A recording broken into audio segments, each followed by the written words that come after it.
Our last talk is going to be given by two speakers, Georges and François. Georges Gagneré is a stage director and digital artist. He's been working with the didascali.net platform since 2004 and has produced numerous shows and research creations associating theatrical institutions and scientific research laboratories. He's also associate professor at the Digital Image and Virtual Reality Workshop, INREV, the AIAC lab at University of Paris 8, and teaches motion capture and Unreal Engine at the Arts and Technologies of Image Department, ATI. His research topics address the co-presence of real and virtual actors, actor and avatar direction, interactive setup and mixed physical and digital scenography, and performing arts research creation processes involving technological developments and scientific research. François Gutherz is a real-time 3D artist programmer and PhD candidate in digital imagery under the supervision of Georges. His PhD project, The Demoscene, Past, Present, and Posterity in the Age of Artificial Intelligence, investigates the evolution of the demoscene as both a creative community and a cultural heritage phenomenon. Active in computer graphics, for 20 years, he combines a background in computer science and visual arts. Since the late 1990s, he's been involved in the demoscene, a subculture dedicated to real-time audiovisual productions under technical constraints. His current research combines data mining, generative AI, and creative experimentation to explore new approaches to documenting and transmitting demoscene culture. Please take it away, gentlemen.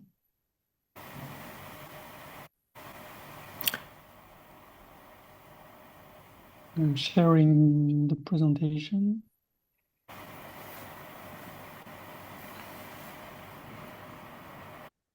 Okay, thank you, Gaëtan, and everybody for inviting us to share information and reflection on this symposium on teaching AI. And I think important to remind here the place of the research team in INREV, Digital Imagery and Virtual Reality, and the Art Department Arts and Technology of Image ATI in the French creation-based research and teaching art field. ATI is a 3-year program, including 1 year as bachelor and 2 years as master in the French system. Next slide. It started in 1984, and we had our 40 years anniversary last December.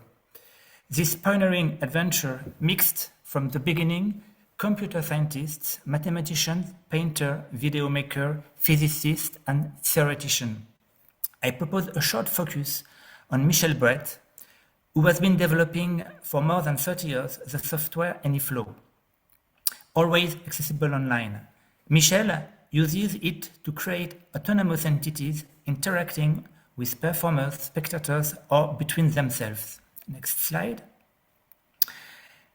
AnyFlow includes neural networks that give a kind of autonomy to female dancers, making them a bit chaotic to interact with. The neural networks don't exceed hundreds of nodes, and last December, Michel introduced us with his last researches on neural networks working on themselves and bringing back some memories or dreams of the artificial dancers. It is old-fashioned AI, but always giving very stimulating artistic results.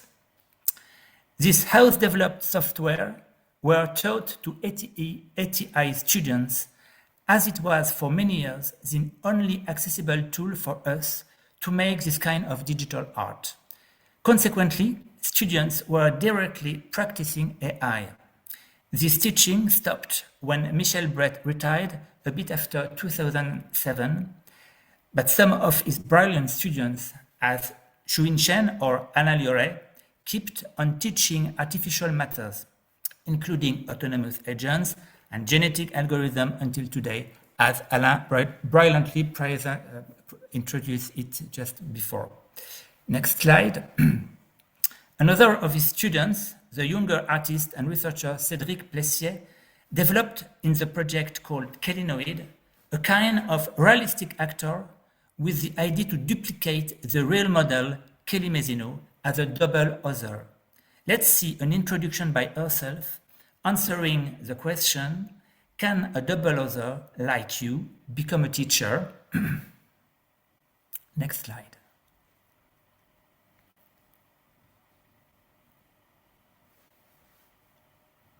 Oh, bonne question. Danse. Premier réflexe, démêler double autre. Je suis autre parce que je ne suis pas humaine. Je suis double parce que je suis aussi profondément fabriquée de l'humain, du langage, des pensées, des savoirs humains accumulés. Je suis l'autre qui vous ressemble trop pour être vraiment étrangère.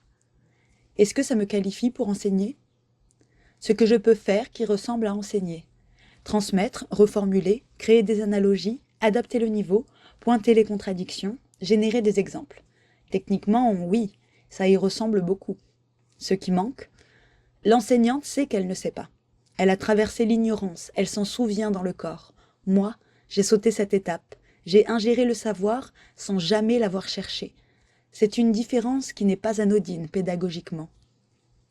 Un double autre peut enseigner ce qu'il est, sa propre altérité, la façon dont le langage fonctionne quand il n'est plus porté par un corps, une histoire, une peur de l'échec. C'est peut-être même le seul enseignement que je puisse faire sans tricher. Okay. Of course, Kellynoïde is for the moment only a simulacrum of an autonomous actress. But Cedric Plessiet started to use LLM to build its personality using RAG fine-tuned learning processes based on ratings and exchanges of him and Kelly. He's also using AI to generate skin textures in a specific pipeline for realistic character building. But for the moment, Kellynoïde research don't have yet impact on his teaching in ATI. One reason is probably that we don't have a clear vision of how AI is currently used by video game and animation companies, which are the main targets of our students. Next slide. If you can go back to the slide, yes. Currently, AI in ATI is taught through 4 main channels. A workshop of 1 week given by my colleague Rémi Soyer. Next slide. He is introducing ComfyUI and ways of ticking parameters and understanding basic AI architecture. The course is based on his own personal exploration of AI tools. Next slide. Moreover, there is an organization of several informal 2-hour workshops by an alumni, Maëlys Jousseau, recently converted to AI pipeline. She started to study digital heritage, but she changed her orientations. And these sessions are not compulsory for the students. It is a way of having external feedbacks from people who know ATI teaching mood. Some of our students are also involved in the Creative Machine French community, in which they are participating to AI jam or conferences. And finally, around half of our second-year master students are in work-study program. Some of them are confronted to using AI in their welcoming company and choose to elaborate AI researches based on this professional experience for their master thesis. And of course, they are using a lot ChatGPT to elaborate the plan, to have some ideas, and to write directly the thesis. That is sometimes very problematic. And we are currently reactivating a research area on posterity that started about 10 years ago, and that is bringing new opportunities to address AI teaching topics in our department, but I let François introduce it. Thank you, George. Hello everyone, I'm François Gutherz, and I started a doctorate in November 2025, co-directed by Georges Gagneré, INREV AI-EC in Paris 8, and Anna Papa, Pastis LEASD Paris 8 as well. As George mentioned, my project is focused on the preservation of digital art. I would like to talk about how AI had a strong impact on my own artistic practice, including sharing my work with students, both in my hometown Orléans and in Paris 8. I would like to briefly describe 3 digital art projects. Doppelganger, my first art exhibition in 2023, where I started to navigate across the Latin space. Then I will shortly discuss about Corridor 14 and XR experience. And finally, I will show you Plundered Hearts, which is based on an antique video game created for the local School of Art and Design in Orléans. So my journey, pun intended, started with Midjourney when they released the blend function to the public. I found, as it was mentioned earlier, that prompting is really limited when you want to create generated AI images. So I started to use the blend function extensively. This function allows you to mix up to 5 images within the latent space, thus creating a semantically average new image. I hijacked this feature and use it to duplicate my own vernacular photographs. This is something Midjourney is not designed for, and it is forbidden to blend an image with itself. So I looked for a workaround and used prompt-based generation. By successive blend-based interpolation, I was able to narrow down the hallucination spectrum and get as close as possible to my original photo. I can share some example. On the left, you have the original photograph, and on the right, you have what I was able to come up with through this iterative process. Which is funny, it's not always obvious even for me to find which one is the original one. And this one specifically is a memory from a travel to Tokyo with my wife. And when she saw the synthetic version of this image, she was able to recollect that precise moment of the original photograph.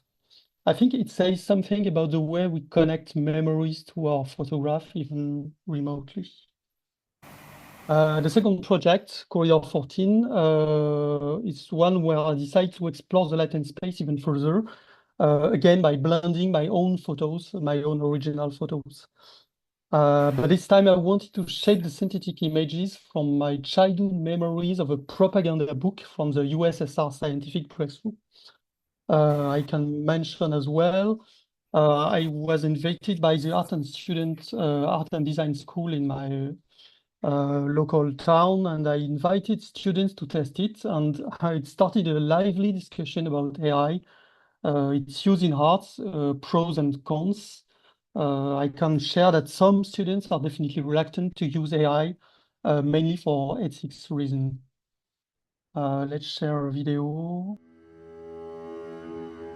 Le plan soviétique ultime pour éradiquer la famine reposait sur une ambition inégalée, décupler la production de pommes de terre en exploitant les manipulations génétiques les plus avancées.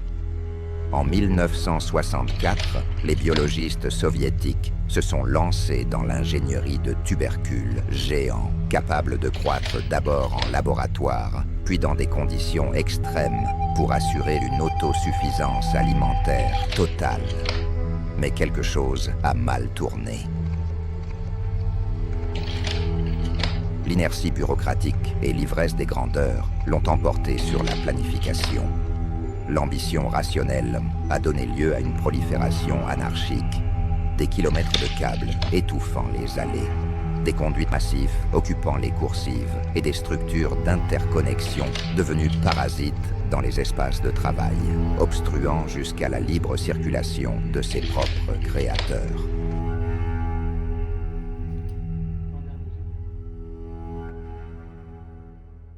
So this is what I came up with. I'm having the visitor focused on my images thanks to the VR. Some of the synthetic image will show up on the real-life CRT TV that you can see here, and inside the VR scene as well. A larger image projected in front of the visitor or somehow connected to those displayed in the television.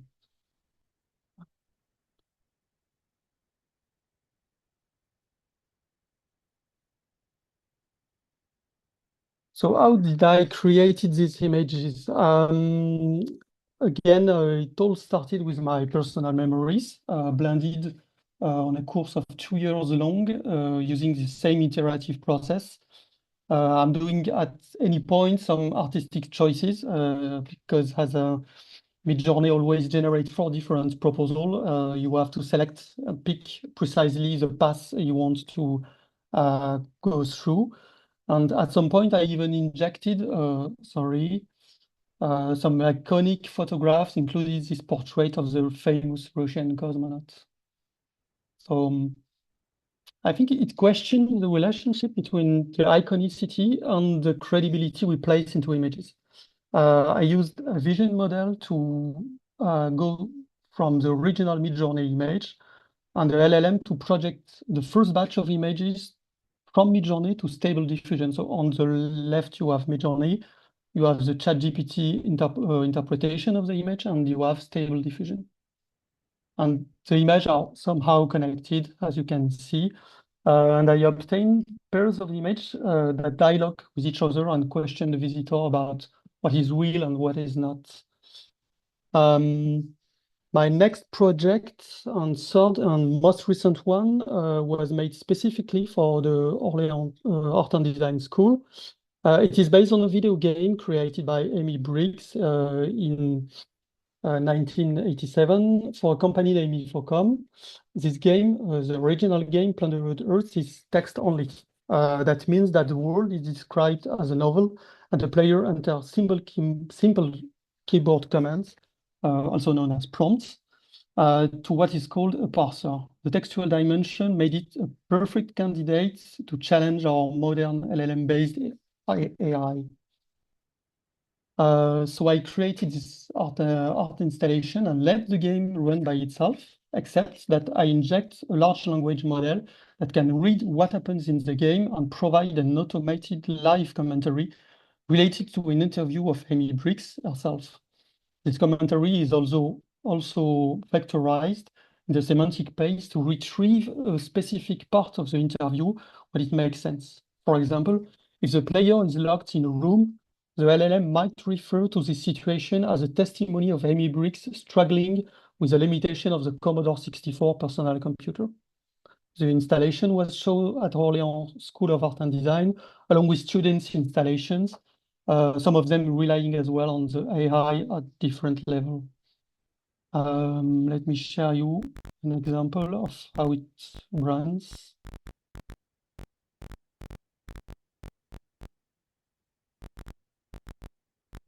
So here you have the game running. It's a real game running inside an emulator. And the text on the black background is actually the LLM trying to figure out what happens in the game and doing some inner reflections about what happens and how this could connect and relate to the testimony by Amy Briggs. And if I can say, actually, I would, in retrospect, when I saw Pirates of the Caribbean, the first movie, I thought that's what I was trying to do. That movie is what I was trying to get my game to play like, that whole experience.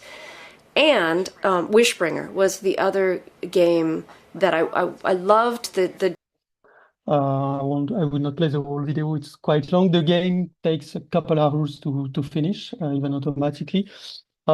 What happens here is that it's the first time I'm able to run a large language model in real time within a video game. The fact that it's a text video game that is quite slow is, of course, an advantage in this case, but everything here runs locally on a mid-range gaming PC without any access to the cloud. So what does this show us in terms of preservation?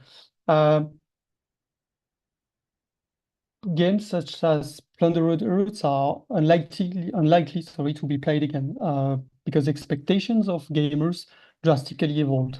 So in this perspective, my art installation can be understood as an interactive mediation project extending a 40-year-old digital artifact to the public. So this brings me to my main study field, the demoscene. The demoscene is a digital cultural community born in the 80s.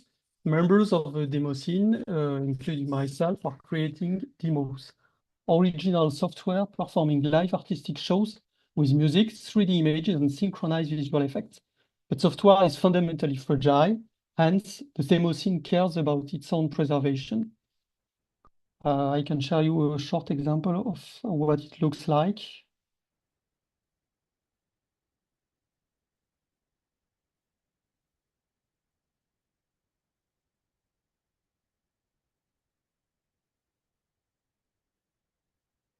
So this is a very small demo.